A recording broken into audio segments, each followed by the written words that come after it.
फिर सुन लो। भादों का महीना था, कृष्ण पक्ष था, अष्टमी तिथि थी, बुधवार था, रोहिणी नक्षत्र था। ठीक रात्रि के 12 बजे माता जी के सामने भगवान प्रकट हुए।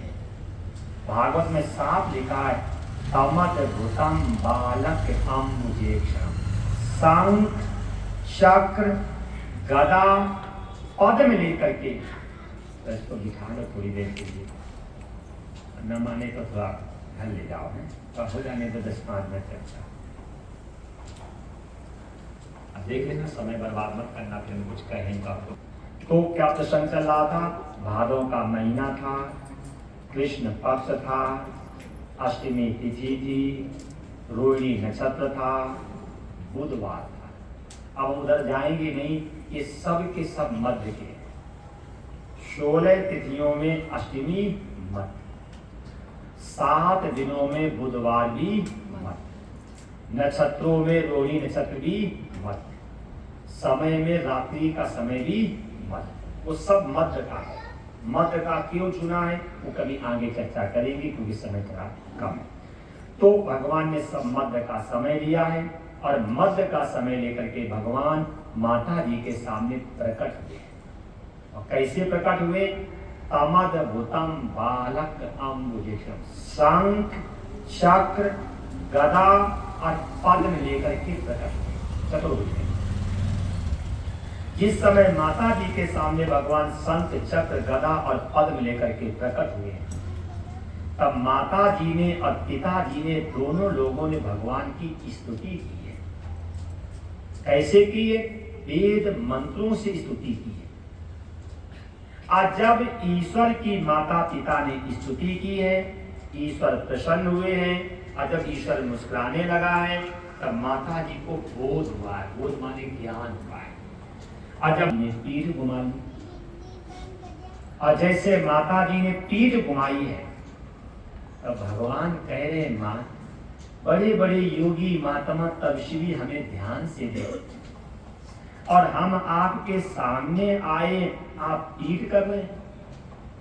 ये तो लिखा, ध्याना वस्थित तदगते न मनसा पश्यन्ति योगी।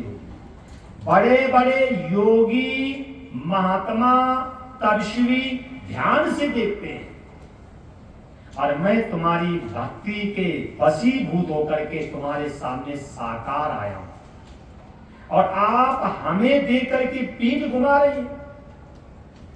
देखो, इसे कहते भक्ति है। देवकी कितनी महान होगी, जिससे ईश्वर कहता हो कि मुझे देखो। ईश्वर कह रहा है कि मां मुझे देखो, मां मुझे हृदय से लगाओ, मां मुझे प्रेम दो। माता जी कह रही, प्रभु तुमको नाक कटवाने आयु दे। भगवान ने कहा, हम और आप ही नाक कटवाने? अरे हम स्वयं नीचे हो जाते हैं, लेकिन कभी भक्तों को नीचा नहीं देखने देते। हम स्वयं नीचे हो जाते हैं, लेकिन कभी भक्तों को नीचा नहीं देखने देते। माता जी ने कहा, तुम तो हमारी नाक कटवाने आए।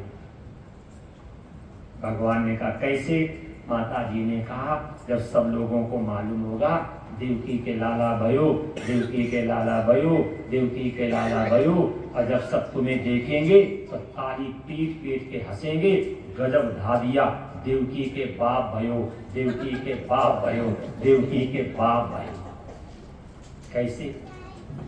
सतयुग के व्यक्ति की लंबाई होती 21 हाथ, और त्रेता के व्यक्ति की लंबाई होती 14 हाथ, और द्वापर के व्यक्ति की लंबाई होती 7 हाथ, और कलयुग के भगवान को 21 हाथ लंबे थे।